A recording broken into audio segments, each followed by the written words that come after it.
Hey, what's up guys? Welcome to the channel if you're new. Welcome back if you're returning. Today we have the Chaos Recruiter strategy for GOAT format.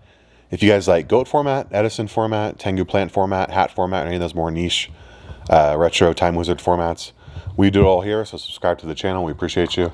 And helps keep this project going, which is to showcase basically every meta and non-meta deck for every retro format YUGIOH history IRL. Alright, here we go. Chaos Recruiter, if you're unfamiliar, that means that it's a Chaos deck. So that's those Chaos Orcs and BLSs, and then it's got the Recruiters. Recruiters are monsters that are destroyed by battle, and it's summon out another one. So Chaos, meaning light and dark. The light one is Shining Angel, and the dark one's Mystic Tomato. So the idea of this deck is to play Chaos monsters with those Recruiters and stuff that surrounds it with synergy. So here we go. We have the monsters. We have one BLS and two Chaos Sorcerer. That's what we're going to play for our Chaos monsters. We don't want to play that third Chaos Sorcerer, but if you wanted to, you could. You just have to change some things around.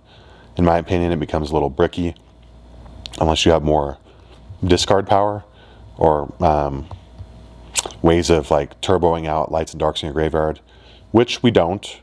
We don't have ways of turboing at least. We might have some discard stuff. We'll show you guys that. All right, then we have two Zaborg.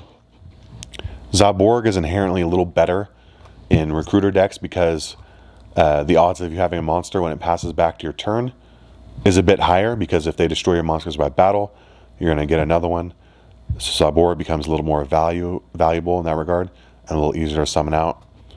For our generic ones, we're going to have one Breaker, the Magical Warrior, and two Magician of Faith. I'm sorry guys, I'm like off the screen, didn't even notice that. Alright, yeah, with two Magician of Faith. And then we're going to play three Grief Reaper Spy. A lot of people say this is one of the best cards of the format. I tend to agree. Going +1 and having a 2000 defense while being a dark, it's really good. And then for the Recruiters, we have three Mystic Tomato. For the targets for Mystic Tomato, we have Songan and Spirit Reaper. So again, we want to play things that have synergy surrounding the Chaos Recruiters. For the light, we have, let me see if I have room here. We'll just put it down here. We have three Shining Angel and the one DD Warrior Lady to end on if needed. So, again, we're playing generically just some of the best cards of the format. Light and dark, like Moth and Grief Reaper Spy and Breaker. Cards are crazy, right? We're able to play Zaborg because we have the Recruiters. We're maxing on the Recruiters. And Songan's also generically one of the best. DD Warrior is one of the best. And then Reaper. Reaper can be really good in a tight spot, as well as it can allow you to discard cards from their hand. So if you beat over your Mystic Tomato after you've creature swapped it, you could bring out a Spirit Reaper and add insult to injury by attacking them directly and discarding. Not to mention we have the Chaos Sorcerers that go for game with the BLS. So again, I'm very happy with this lineup. If you guys have any suggestions for changes, let me know. Let's move on to the spells and traps.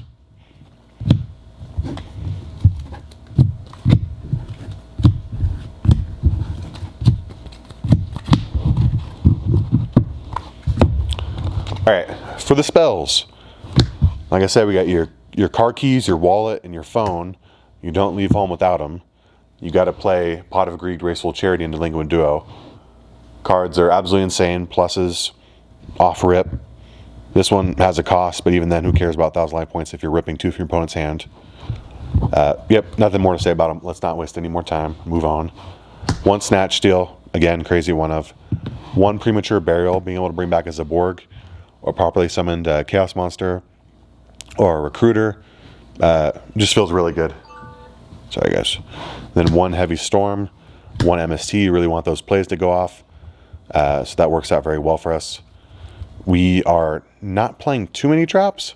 I'll get to that here in a second. We are playing a Decree package. So being able to go for game, or better yet, let me phrase it this way instead. Being able to set up plays that go for game is important, but also the easiest way to out a Recruiter, meaning Mystic Tomato or Shining Angel, is to like Soccer It or Armor It, Ring of Destruction it, or Mirror Force it, because they only get their effect when they're destroyed by battle. So it's important to basically nullify those battle traps by playing cards like Decree, but we'll get there in a second. To finish off the spells, we got two Noblemen of Crossout, two Book of Moon. Book of Moon is obviously a defensive card in a deck that plays Decree, right? So even under Decree, you can Book of Moon something to defend yourself.